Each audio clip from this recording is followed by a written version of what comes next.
الحمد لله الذي وهب لي على الكبر إسماعيل وإسحاق إن ربي لسميع الدعاء. 39 તમામ તારીફ અલ્લાહ માટે જ છે જેણે મને બુઢાપામાં ઇસ્માઇલ તથા ઇસ્હાક અતા કર્યા. બેશક મારો પરવરદિગાર દુઆનો સાંભળનાર છે. તફસીર તૌરાત મુજબ જનાબે ઇસ્માઇલની વિલાદત વખતે હઝરત ઇબ્રાહીમ 84 વર્ષના હતા અને જનાબે ઇસ્હાકની વિલાદતના સમયે હઝરત ઇબ્રાહીમ 100 વર્ષના હતા. ઝૈફીમાં પુત્ર સંતાન મેળવવું એક મોટી નિયમત છે, ખાસ કરીને જ્યારે તે દુઆ અને ઈચ્છાઓ પછી મળ્યું હોય. પૈગામ 1. ઇસ્માઇલ અને ઇસ્હાક અલ્લાહની ખાસ નિયમતોમાંથી છે કારણ કે તેઓ અલ્લાહના પૈગંબર ઇબ્રાહીમની દુઆથી પેદા થયા. 2.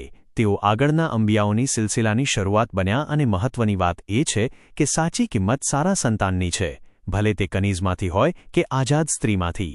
જનાબે ઇસ્માઇલ કનીઝમાંથી અને જનાબે ઇસ્હાક આઝાદ સ્ત્રીમાંથી હતા. 3. અલ્લાહની નેમત યાદ કરીએ ત્યારે તેનો શુક્ર અદા કરવો જોઈએ. 4. દુઆ કબૂલ થાય ત્યારે ખાસ અલ્લાહનો શુક્ર કરવો જોઈએ. 5. ઓલાદ અલ્લાહની તરફથી એક ભેટ છે. 6.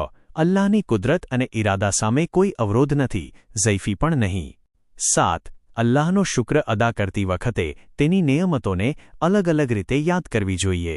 8. દુઆ કબૂલ થવું એ અલ્લાહની એક સુન્નત છે.